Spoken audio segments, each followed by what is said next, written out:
Hi everyone, it is Achia here, Booking It with Achia, and today we are getting into day 6 of my Kwanzaa recommendations.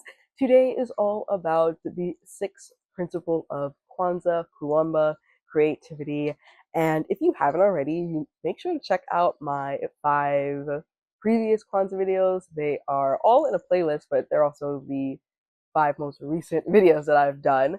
And we're going to take a brief little intermission so that Atia from the past can tell us what Kwanzaa is. Created by Dr. Malana Karenga in 1966, Kwanzaa is a week-long African-American and Pan-African holiday taking place December 26th through January 1st. Kwanzaa celebrates family, community, and culture and blends communitarian values and the practices of continental African and African American cultures. Each day of the week-long holiday focuses on one of the Nguzo Saba, or the 7 principles. Before we dive into the recommendations, I do want to encourage you to check out my bonfire and my Etsy shop for merch and bookmarks. And I am super, super excited that in probably mid-January, I will be adding stickers to my Etsy shop. That is in the works, and I'm super excited. So make sure that you not only check out the shop, but that you favorite the shop so that when new listings go live, you are one of the first to know. And if you like to support my content on a monthly basis, you can consider becoming a channel member or a Patreon member. Now, we're going to get into these 7 book recommendations that I have here that heavily feature the theme of creativity, or Kuumba, starting with The Dark Maestro by Brendan Slocum. Curtis Wilson is a classical music prodigy. Having played since the age of 5, he is that rare performer who, through sheer force of will and phenomenal talent, has clawed his way out of inner city DC and risen to the heights of the classical music world, soloing with the New York Philharmonic. Zippy, his father, is a mid-level drug dealer, and Larissa, his father's girlfriend, is a loving mother figure to Curtis and the heart of the family. Then, when Zippy runs afoul of the kingpin who has provided his livelihood and nurtured his son's talents, the family finds their lives in danger. With no choice but to run, they enter the witness protection program and abandon their former lives, including Curtis's extraordinary career. When law enforcement seems unable to bring the cartel down, Curtis, Zippy, and Larissa realize that their only chance of returning to the way things were is to take on the cartel themselves, their own way. A propulsive and moving story about sacrifice, loyalty, and the indomitable human spirit, The Dark Maestro is Slocum at the height of his powers. Definitely agree with that synopsis. The Dark Maestro was a phenomenal book. Then we have The Unexpected Diva by Tiffany L. Warren. Before the Civil War, Black opera singer Elizabeth Taylor Greenfield reigned supreme on northern stages, even performing at Buckingham Palace. Novelist Tiffany L. Warren brings this remarkable but forgotten diva's remarkable story to life for modern readers. Born into slavery on a Mississippi plantation, Elizabeth Taylor Greenfield has been raised in the safety of Philadelphia's Quaker community by a wealthy adoptive mother. Sheltered and educated, Eliza's happy childhood always included music lessons to nurture her unique gift, a glorious 3-octave singing voice that leaves listeners in awe. But on the eve of her 24th birthday, young Eliza's world is thrown into a tailspin when her mother dies. Eliza's inheritance is contested by her mother's white cousins, leaving her few options. She can marry her longtime beau, Lucien, though she has no desire to be a wife and mother. Or she can work as a tutor for rich families. Her mother's dying wish was for Eliza to pursue her talent and become a professional singer, but that grand vision now seems out of reach. When a chance performance on a steamboat to Buffalo, New York, leads to a surprising opportunity, fearless Eliza seizes the moment. Within a year, she is touring America, singing to packed houses, and igniting controversy wherever she goes. In a country captivated by the Swedish nightingale, Jenny Lind, Eliza is billed by tour promoters as the Black Swan. An unlikely diva, Eliza is tall, dark-skinned, and robust of figure compared to the petite European prima donna.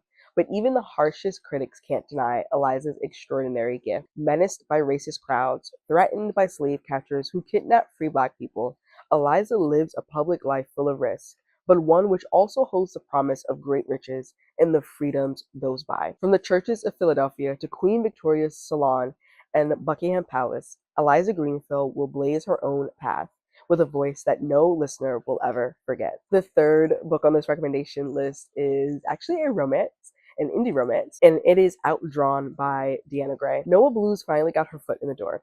After clawing her way to the top of the charts with her webcomic, she's garnered enough attention to earn a full-time position at a company relaunching their cult classic comic, Queen Laisha. Queen Laisha is predicted to be an instant bestseller, with movie deals already in the making. Things are falling into place. There's nowhere to go but up, as soon as she gets one person out of her way. Sage Montgomery has always been the best artist in every building she stepped foot in. Raw talent's gotten her webcomic to the top of the charts every month for the past 8 years. She's been the best for as long as she can remember. Sure, her career has plateaued, but that can be easily fixed by working on a big mainstream comic. She was promised complete creative control over Laisha. Instead, she got a shared credit with the one artist who's been breathing down her neck since college.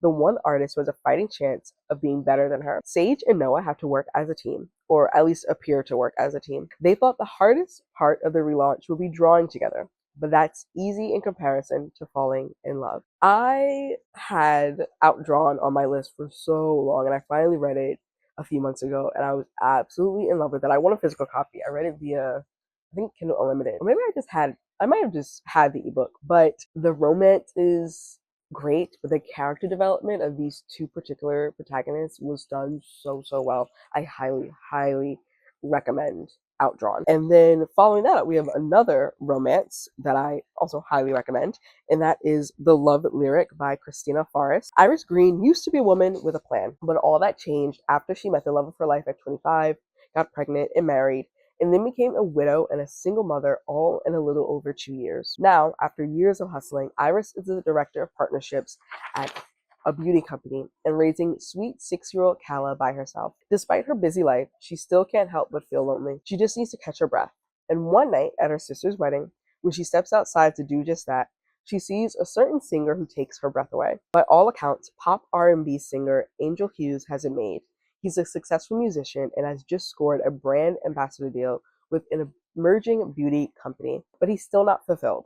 He's not producing songs he's passionate about, and there's a gaping hole in his love life. When he visits the Save Face Beauty office to kickstart his campaign, he's delighted to see Iris, his stylist's sister, the beautiful woman he secretly had a crush on for years. Despite their obvious attraction to each other, they must stay professional throughout the campaign tour, a goal that doesn't quite pan out. But when it becomes clear their lives aren't in sync, can they fall back in step to the same rhythm and beat? Book number 5 is Bitter by Okweke Emezi. From the critically acclaimed author of Pet and the Death of Vivek Oji, Bitter, a companion novel to Pet, takes a timely and riveting look at the power of youth, protest, and art. Bitter is thrilled to have been chosen to attend Eucalyptus, a special school where she can focus on her painting surrounded by other creative teens. But outside this haven, the streets are filled with protests against the deep injustices that grip the town of Lucille. Bitter's instinct is to stay safe within the walls of Eucalyptus, but her friends aren't willing to settle for a world that the adults say is just the way things are. Pulled between old friendships, her creative passion, and a new romance, Bitter isn't sure where she belongs, in the art studio or in the streets. And if she does find a way to help the revolution while being true to who she is, she must also ask, at what cost? Book number 6 is a collection of short stories, and it is Jamaica Ginger and Other Concoctions by Nalo Hopkinson.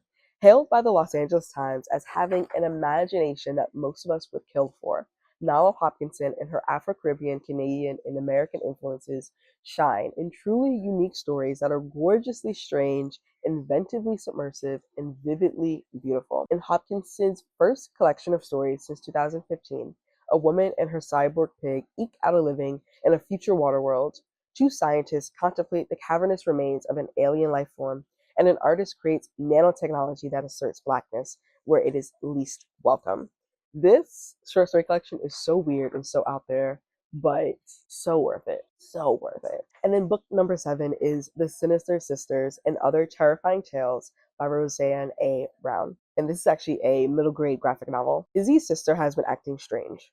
Izzy knows that something is going on with her twin Grace, hurrying off to hang with other kids, avoiding her at school, and going to bed earlier than usual. When Izzy learns that her twin sister has been sneaking off at night to hang out with the mysterious Midnight Society, she surprises them at their night of storytelling and threatens to tell their parents about Grace's new hobby. But in order to prevent Izzy from telling on her, The Midnight Society proposes a scare-off. If Izzy wins, Grace is booted from the Midnight Society. If Grace wins, Izzy won't tell anyone about the Midnight Society. What follows are three terrifying tales that may determine the fate of not only the Midnight Society, but also the twins' relationship. This was such a cute middle grade. I really enjoyed this one, and I want to get into more of the revamped. What is it? Are You Afraid of the Dark? Are You Afraid of Stories in the Dark? But it's like a series that they've made into graphic novels, and that's the second one. But the first one is done by I think the author of We Set the Night on Fire, something like that. But I want to read more of them because they're really good.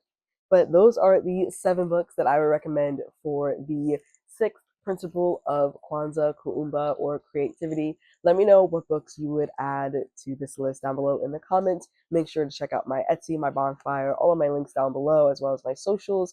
And if you are someone who's looking to get into another audiobook service that isn't Audible, make sure to check out my link down below for LibreFM. You get a free audiobook if you use my affiliate link, and I get a free audiobook, but also it supports independent bookstores, which I think is just grand and fantastic. And I will see you in another video. Bye. Weakness showing.